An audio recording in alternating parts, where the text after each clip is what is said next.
Hello, Mariners fans. We're just gonna have a talk today. I think it's time that we have a talk. Um, this is going to be a bit of a different video than I normally make. I'm not going to be spouting out a bunch of statistics. I'm not going to be spouting or doing a bunch of editing stuff and overlays and all that, like, mumbo jumbo. There's a time and place for that. Today, I want to, I guess, speak more from the heart and more from just my visceral feelings about what's going on with the team right now. Because obviously, I make YouTube videos. Of course, I feel the need to get my opinion out there, but I'm also hoping that people can kind of relate to what I'm saying. Hopefully, I can, um, I don't know, I'm just trying to, I guess, get this out of my system in a way and see what you guys think. Um, but yeah, I think I can speak for everyone when I say the last month and a half, well, really just month, I guess, of Mariners baseball has been extremely frustrating to watch. It's just been letdown after letdown, loss after loss after heartbreaking loss, and it's gotten to the point where, I mean, I would argue losing last night to the Angels at home, only scoring one run, the bullpen collapse, all that is like the rock bottom of the season so far. And the reason I call it the rock bottoms, I'm not trying to be dramatic. Obviously, they are still tied for the division. So, you got to give them a little bit of credit for that. But uh,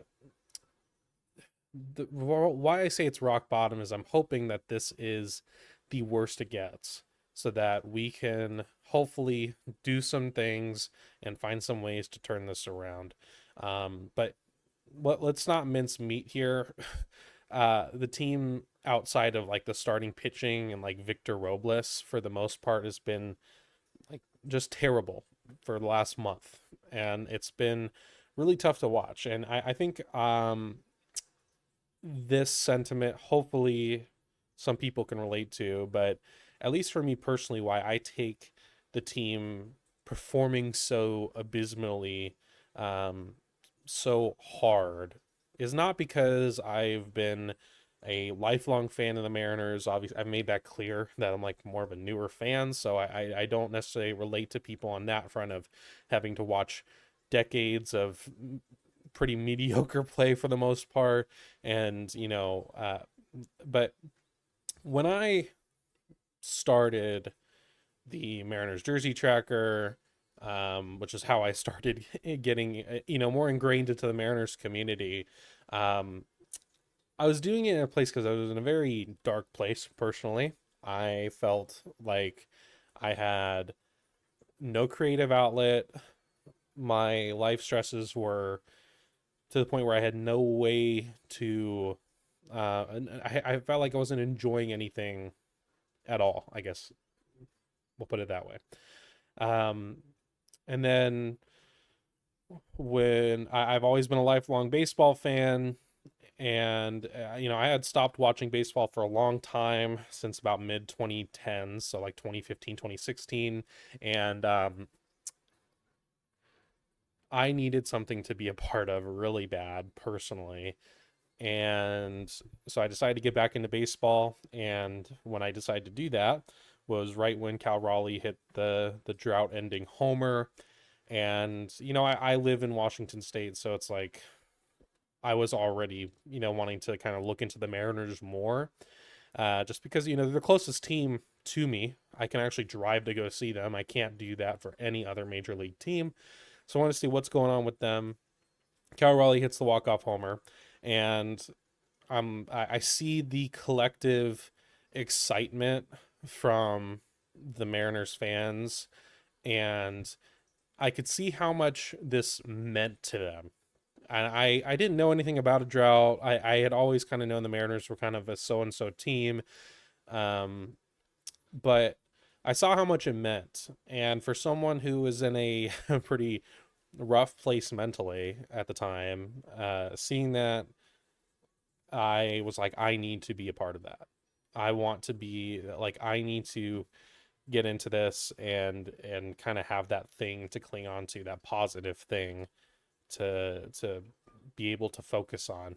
Um, so watch the playoffs, all that, and I didn't really get ingrained in the community necessarily until the next season around May. So in 2023, when I wanted to do the Mariners jersey tracker, kind of built that up into a little thing of its own, and then decided, I want to start getting my opinions out there more, and started talking more. And then in the off season of, I guess last year, started making content, and this is where we're at now. And I've posted a little over 150 videos about the Mariners, so that's great. But uh, I feel like the reason why the team playing like this and everything that's going on is so tough for me is because this team means a lot to me in the sense that I went from having a really tough time in life, we'll put it that way, and finding that thing to put my hope in, and finding that thing to have as a creative outlet, which is really important for me mentally. And yeah, it was like you're going off of a playoff run in 2022, 2023, you almost made it, but still wasn't making like videos or anything at that point. And I had high hopes coming in for the season. I liked the moves that they made in the offseason, main for the most part. And yeah, was really excited. And obviously now we're here. And we're tied for the division. So, you know, I can't be horribly upset about where they're at. Because like I've said before, a couple other videos, like, if you told me at the beginning of the season that we'd be tied for the division come, late July, I would have said, awesome, that sounds good. But the problem is that the team had a 10 game lead, and I think the hope was there that like we were almost a lock for the playoffs, is what it kind of felt like. I think we were all a bit in that field of, you know, feeling like, oh, this team's going to do something special this year. And I was definitely there, especially after like the walk-offs against the White Sox and the uh series sweep against the Rangers. I thought this team is going to make the playoffs and hopefully go on a special run. Now, there was the warning signs already there, especially with the offense. We already knew the offense was underperforming by a huge degree. Um, and really the only constant we had at that point was our starting pitching and Andres Munoz. Pretty much, it felt like our bullpen was doing okay. And now we're here. We have lost 8 of our last 9 series. We went from a 10 game lead to tied within a month's time.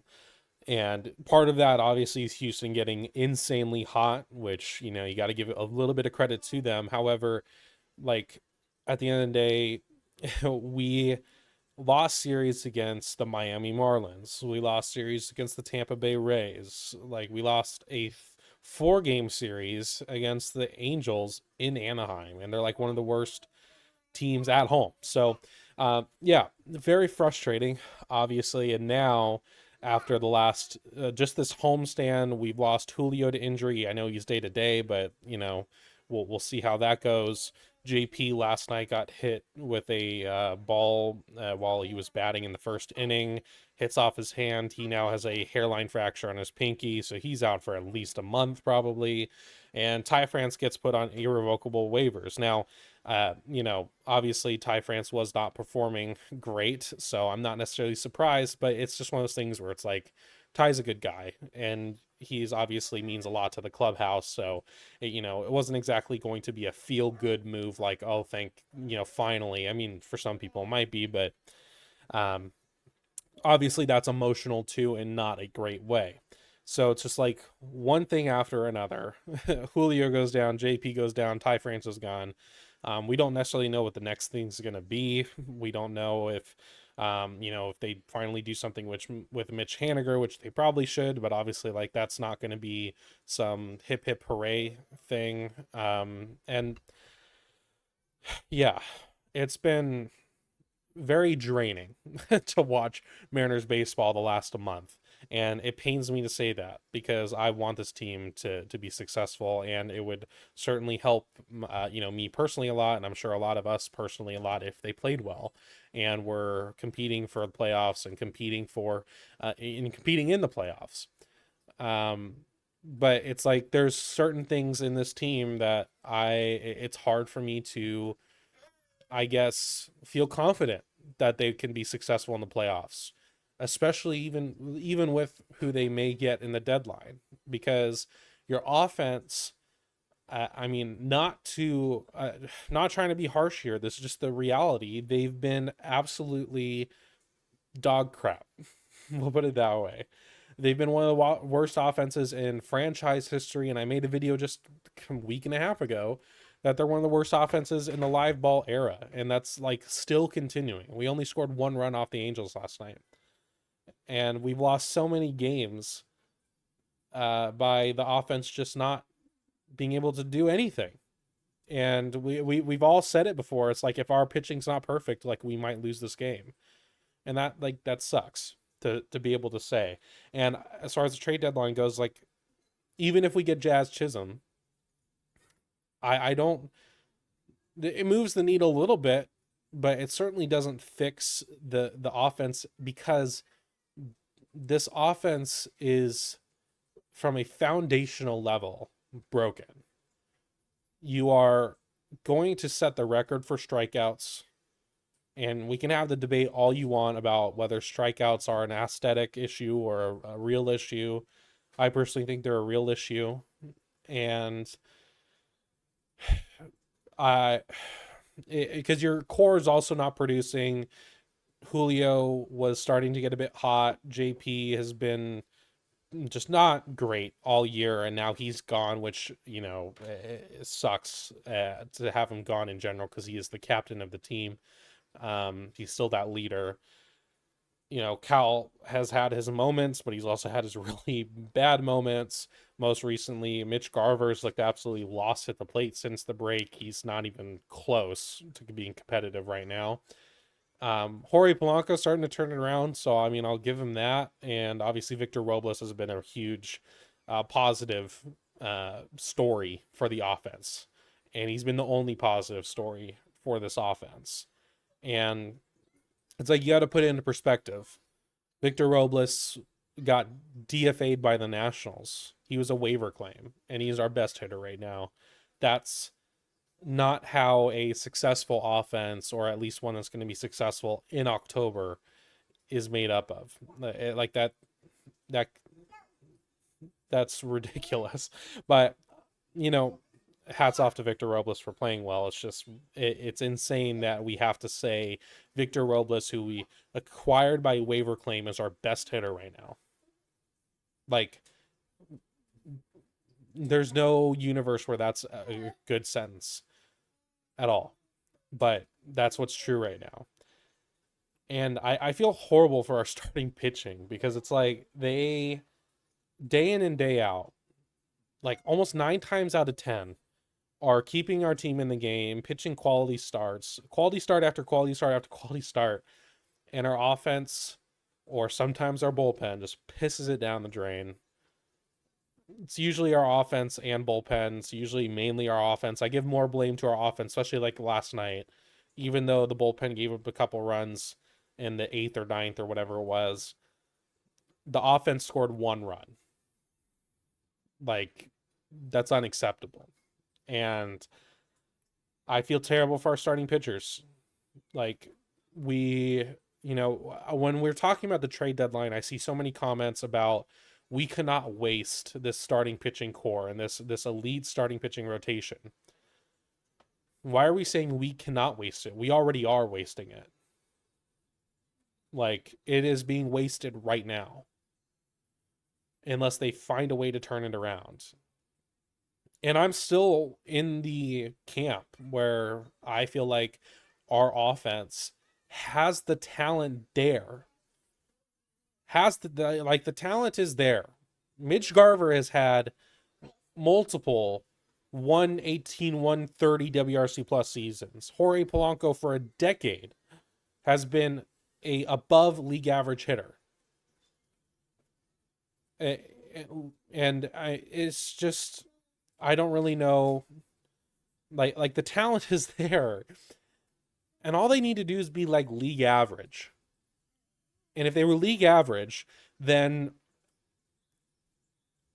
at that point, I think we win a lot more games. We probably have a few game division lead at least right now.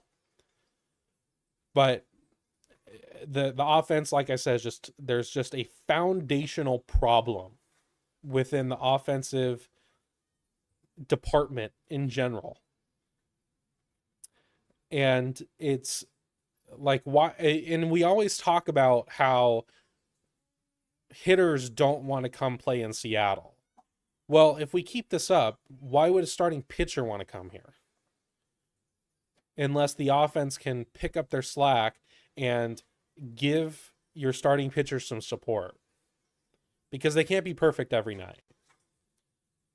So far, only 3 groups in the Mariners organization have done their jobs: the starting pitching, Victor Robles, and a little bit of Cal Raleigh, and the ballpark entertainment team, who don't even play on the field. And I say the ballpark entertainment team because the only all-star representative from the Mariners that was in the all-star game was the hot dogs from heaven. So good job to them. But they do a good job, and we have to give them credit a bit.